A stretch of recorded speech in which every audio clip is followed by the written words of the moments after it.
Hey friends, welcome back to my channel. I am so excited to be doing this video today because it is something that I wish I had when I was starting my first job as a software developer, which is what to expect your first day as a software developer. Before we get into it though, make sure to hit that subscribe button for more tech and coding related content. Shout out to some of these subscribers here. Thank you for all your love and support. Okay, let's get started. You've been through the interviews, you've been through the studying, the late nights, the early mornings, probably some tears were shed, working towards landing your first job as a software developer. And congrats, here you are, you landed your first job as a software developer.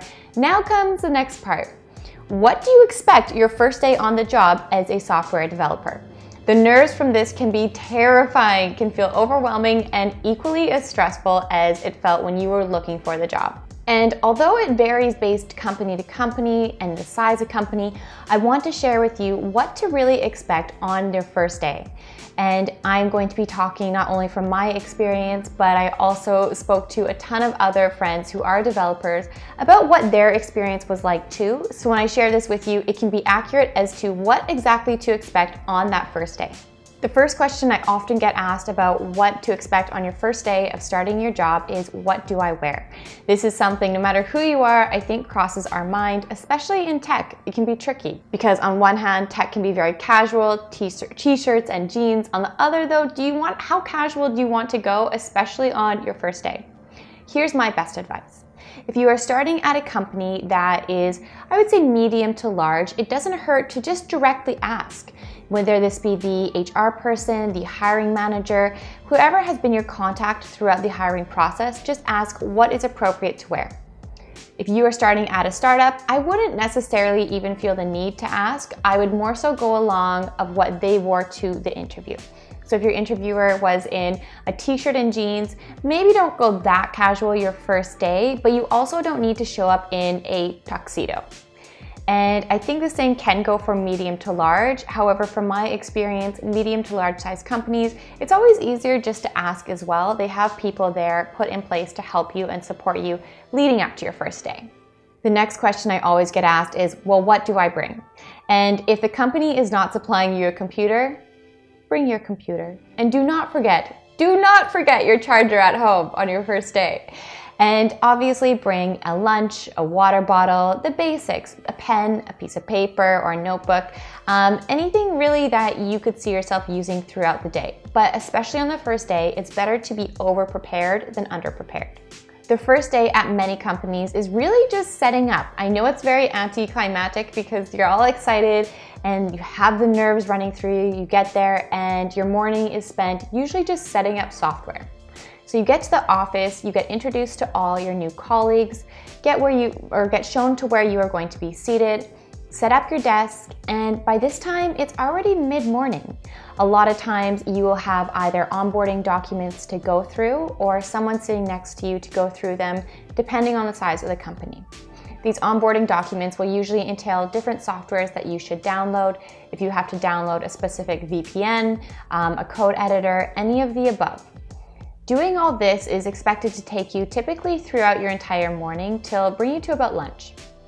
At lunchtime, don't worry, there's a very, very small chance you will be eating alone.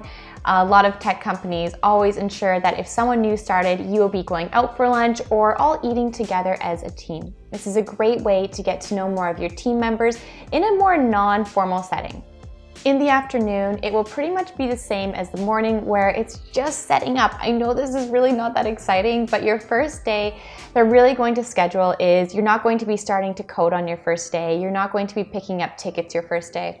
Maybe you will be if it's a very small startup, but even for startups, that is not something you typically would do. If you do finish your setup though and have a little bit of free time, what usually is asked of you is to start looking at PRs, looking at other people's code that is waiting for review. This is a great way to get familiar with the code base and also to how other people are coding and what kind of parts of the code base is currently being worked on. A lot of times at medium to large size companies, what they will do on your first day or first week is have kind of a session where they'll go through the code base with you. This is so valuable, and what it really does is they go through the entire code base with you, not line for line or document by document, but really ensuring you understand how it is structured out, the different technologies they use, what you need to install if you haven't installed some certain things, and really breaking down everything for you as to where to look for this. Things even like how to name your commits, what their structure is like, all of that. And don't worry, it's going to be a lot of information, and you are going to forget probably most of it. And that's where it comes in, that it's very important to have a clear understanding right from day one as to whom to ask questions to. Make sure it is clear to you the person who is, if it's your manager you're supposed to be asking questions to, or if it's a bigger company, maybe it's the dev lead, but make sure that's clear to you. And if it isn't, it's okay to ask. One of the biggest pieces of advice I can say when you are starting your first few days or first few weeks even at a tech company is to ask as many questions as possible. That is expected of you, that is encouraged of you if they are a good company, and you want to really take that time to soak it all up. Okay, so you're probably asking, Tiffany, when do I start getting to code? When will I get my first ticket, and what will that be like? Depends on the company. In my experience, one company I worked at, it was a few days in, about 2 or 3 days in. At a larger company, it can be up to waiting till the next sprint. It really depends, but it's not going to be the first 1 or 2 days typically.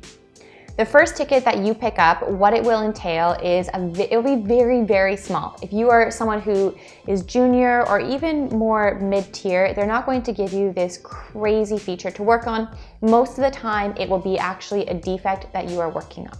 So some small bug in the code that needs to be fixed. This might be as small as change the color on a button, change the text on screen, and you'll look at this ticket and think, this is so easy, but it will take you a bit longer than normal because you're still working your way through the code base and learning about where everything is. There's going to be a lot of smaller tickets leading up to a big feature ticket. Feature meaning it's going to be you're building something completely from scratch within the project. They're not just going to throw you in over the deep end. And this is really important to highlight because I know for myself, when I started at the company, at every company I worked at, I always have these weird expectations that the first week I'm going to get these crazy difficult tickets, when in reality, if it's a good company, they're not just going to throw you right in. And I really want to state that and really remind you of that, because I think a lot of times we work up these scenarios in our minds that it's going to be this big, terrifying, scary ticket, and most of the time it will not. So rest assured, you will get to ease into the process. My biggest pieces of advice for your first few days is to talk to as many people as possible, not just the technical people. Talk to everyone on your team, get to know them, because there will be times when you need their help and they need yours. It's gonna be way less awkward if you just introduced yourself right out of the gate. Another piece of advice I have, which I already touched on, is ask as many questions as possible. Be a sponge, soak it all up, and don't be afraid that if you forgot something someone told you or can't recall, just ask again and just be honest that, I've been getting a lot of awesome information. I can't really recall what is the process for this or protocol. Also, there's never a time, in my opinion, where it's too early to ask why things are done a certain way. Maybe, you think, well, why do we do this way? Or why does this work this way? Those are great questions to ask as well. And don't be afraid to kind of step out and just ask what is on your mind. Lastly, do not expect perfection. You are going to mess up. There are going to be a lot of fails, and there are going to be days where you feel like, why did they hire me? And I want to remind you that is totally normal, and we've all been there and felt that way. They hired you for a reason. You are there for a reason. Just remember that. Take a step back and breathe on those moments that get overwhelming, and you will soar with the company and do amazing. I hope this gives you more insight as to what a day, your first day, is like as a software developer. Honestly, it's not that exciting, and that is a good thing, meaning you're easing into it. So really take that and rest assured it's not going to be this big, scary day. That will come as you continue working on the tickets and getting better and better. Thank you all for watching this video. Make sure to hit that subscribe button for more tech and coding related videos, and I will see you all soon. Thanks, everyone.